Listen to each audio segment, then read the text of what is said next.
Hey, Bible nerds, this is Dr. Manny Arango. Welcome to the Bible Department podcast, powered by Arma. We are walking through the entire Bible in a year. You can go to the description or thebibledepartment.com to download a reading plan and join the journey.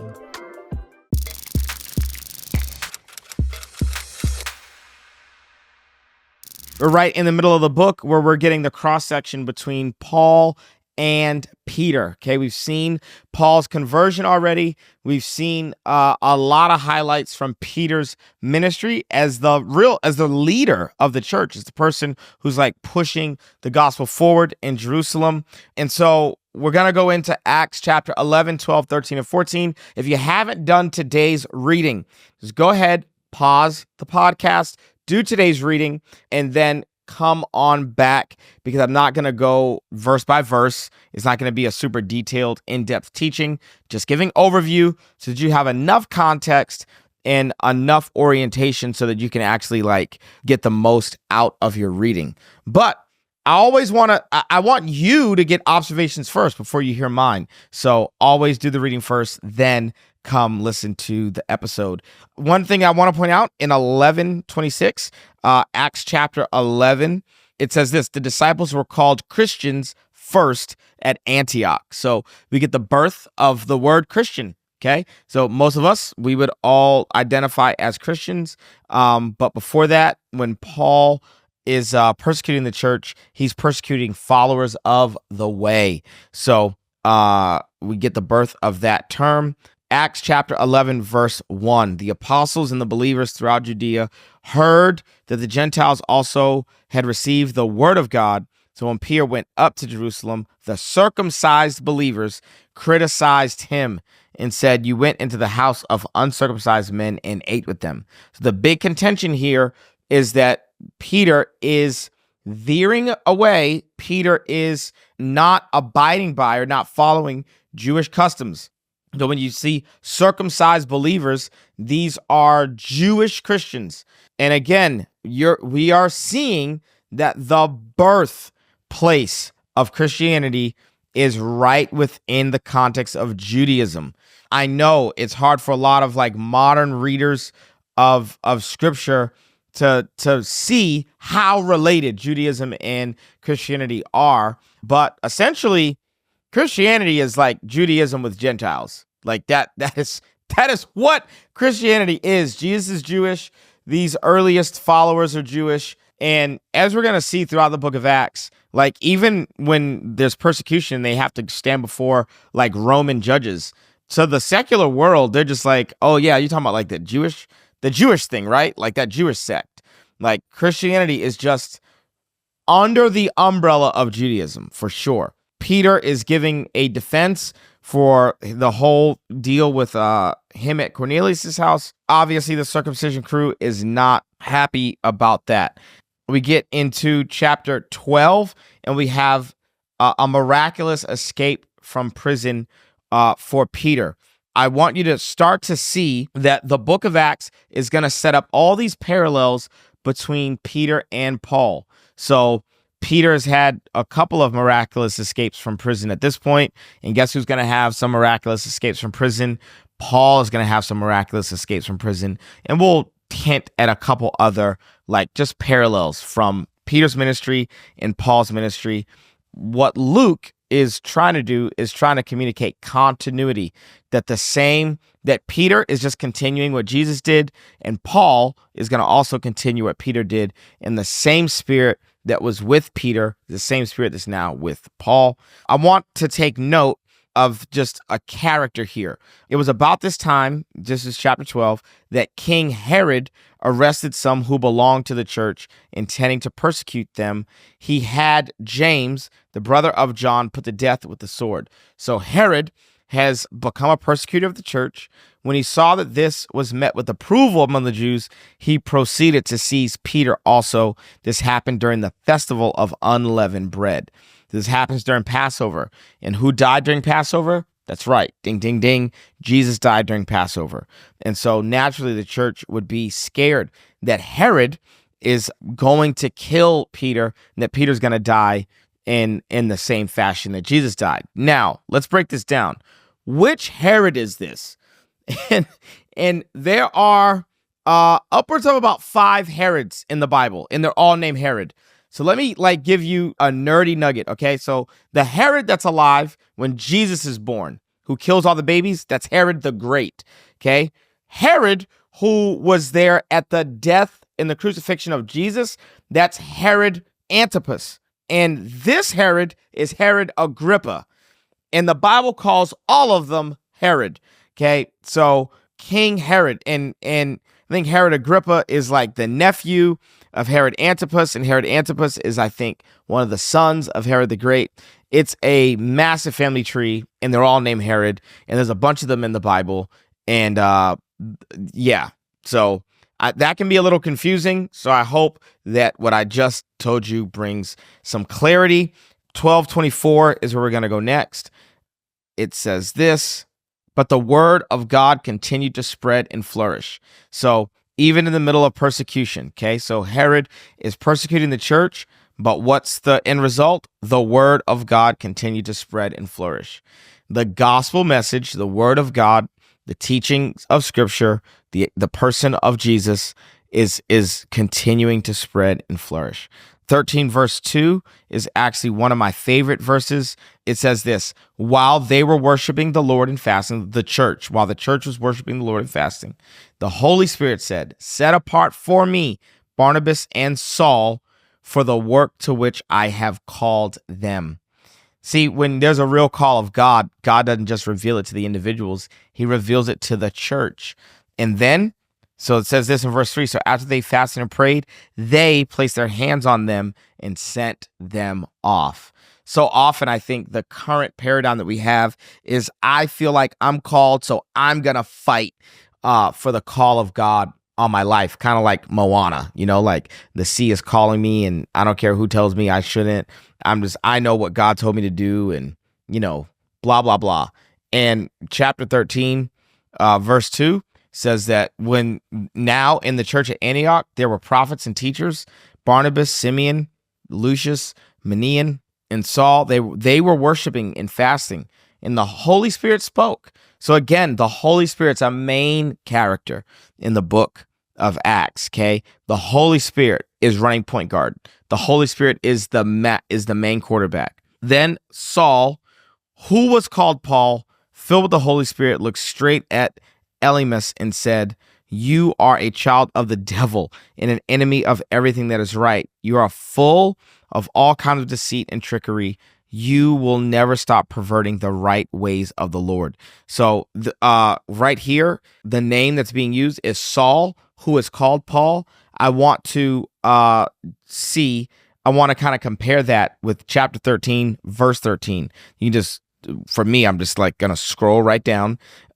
Maybe you may need to turn the page. And it says, from Paphos, Paul and his companions sailed to Perga in Pamphylia. So we finally see, we're going to kind of essentially be done with the name Saul.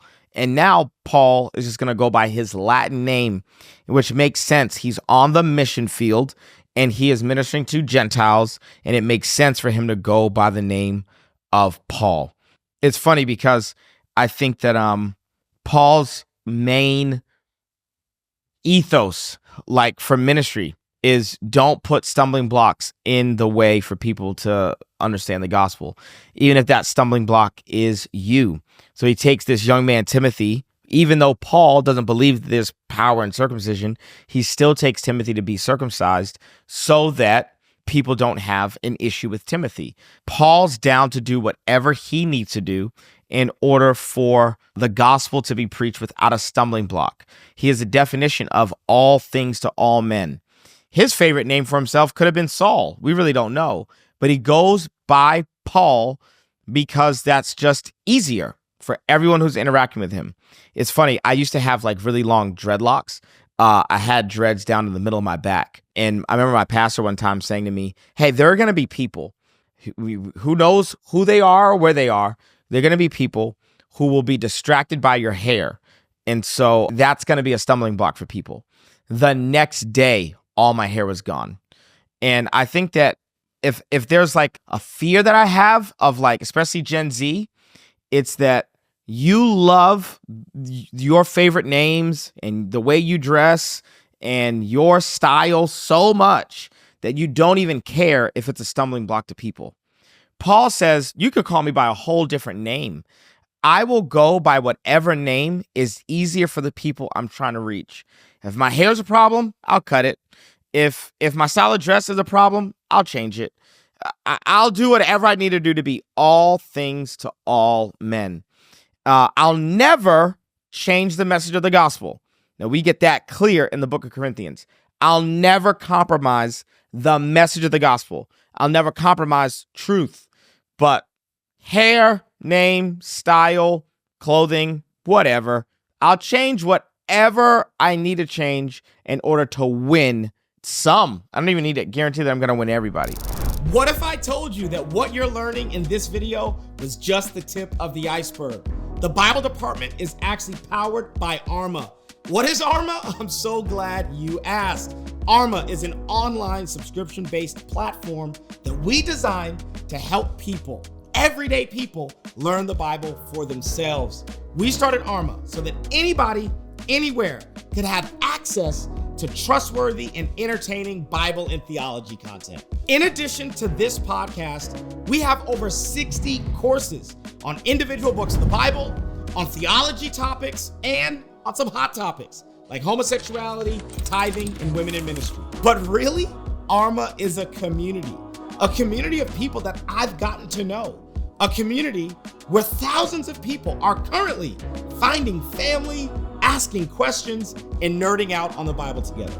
If you want a community to read the Bible with you this year, or if you want to dive into some deeper theological content, or if you want more exclusive access to me and the entire Arma team, how about you go to thebibledepartment.com. I'll be sure to post the link in the description of this video. Let's make this your year to become a Bible nerd. So we're back to a missionary journey. So we get 5 stops on this missionary journey. The first stop is Cyprus. The second stop is Pisidian Antioch. The third stop is Iconium. And the fourth stop is Lystra. In Lystra, they experience persecution. Is the first time that Paul is stoned. And the man clearly almost dies because they think he is dead. I want you to take note as they are on this missionary journey, who turns back? Let's go all the way back up to 13 because this is going to like rear its ugly head in the future. And I kind of want to make sure that here we go. From Paphos, Paul and his companions sailed to Perga in Pamphylia, where John left them to return to Jerusalem. So this is not John, the beloved disciple. This is John Mark, who turns back to leave them. This is going to be the reason that Paul and Barnabas are going to have a massive contention later on. Okay, so we're following along on this missionary journey. They get to Lystra, and the people think that Paul is dead. Not only is he not dead, he goes back in the city and continues preaching. Okay, it says this, verse 49 of chapter 13. The word of the Lord spread through the whole region, but the Jewish leaders incited the God-fearing women of high standing and leading men of the city. They stirred up persecution against Paul and Barnabas and expelled them from their region. So they shook off the dust of their feet as a warning to them and went to Iconium. And they preach in Iconium. And then we get to Lystra. That repeated phrase, the word of the Lord began to spread. The word of the Lord began to spread. So now Jews from Antioch and Iconium, so the last stops on the journey, they get to Lystra. They stone Paul, drag him outside of the city, thinking he was dead. But as the disciples had gathered around him, he got up and went back into the city. Yo, my man is in Lystra, gets stoned. Lystra is within an inch of his life, gets dragged outside the city. The disciples get around him. He gets up and goes right back into the city. Like, this is just gangster. It says they preached the gospel in that city and won a large number of disciples. Then they returned to Lystra, Iconium, and Antioch, strengthening the disciples and encouraging them to remain true to the faith. We must go through many hardships to enter the kingdom of God. It's actually my verse for the day, and that's actually my timeless truth. We must go through many hardships to enter the kingdom of God. When you read Acts, I think one of the things that it does is you start to realize how petty our problems are in the first century. You start to realize how in America, like in a nation where Christians are not persecuted, how the stuff that we're mad about is like so just you're mad. You're mad that, you know, we lost some video files or some audio file. Like that's what you're upset about? Yo, people are getting stoned, like straight, like rocks. Take rocks, throw them until the person dies. I don't know if you know this. This is a nerdy nugget. I'll give you some context. I think sometimes, like before I'd like kind of gotten like into my nerdy season, I was like, yo, like if everybody's circling around someone and they're getting stoned, like what if they miss and like hit somebody? Well, that's not how stoning works. You actually have to put somebody in a pit. So you put them in a hole, okay, in the ground, and then everybody stands above them and stones them. So the stones are coming from above, all right? And so you're in a pit so that you can't get away, okay? You're not just like in a circle, like with people throwing rocks at you. You're in a pit in the ground with people throwing stones down at you. And so Paul is getting stoned. He almost dies. My man gets up and keeps on preaching. And, you know, I travel a ton. And there have been a lot of times where I've been walking through airports like, man, my back hurts. My feet hurt. Like we just put a lot of like miles on, you know, this year. And then I go, but I did this on an airplane. These jokers are walking and getting on boats. There are no commercial shipping vessels in the first century. Every shipping vessel is a cargo ship. So you're just getting on a ship, taking stuff somewhere, and you're just kind of like on it, like as a passenger. And they are like trekking it, just walking miles to reach 50, 100, 200 people, like to preach the gospel to people like at a marketplace so they can get saved. The moment you read the book of Acts, you just start to go, yeah, I ain't really got nothing to complain about. Like, I live a pretty cushy Christian lifestyle. Like, that is just the reality. And there's nothing inherently wrong with that, but cushy can sometimes create spoiled. And reading the book of Acts is a massive reminder that the word of God works in the wild. It doesn't just work in the tamed, organized, cute LED screen, smoke in the sanctuary, like beautiful experiences, curated spiritual experiences that we have in the modern church, but that it works in the wild. It works in the marketplace. It works. And if there's anything the book of Acts would cause us to do, it is to not complain. It is to realize that, man, we should actually be actively evangelizing a whole lot more.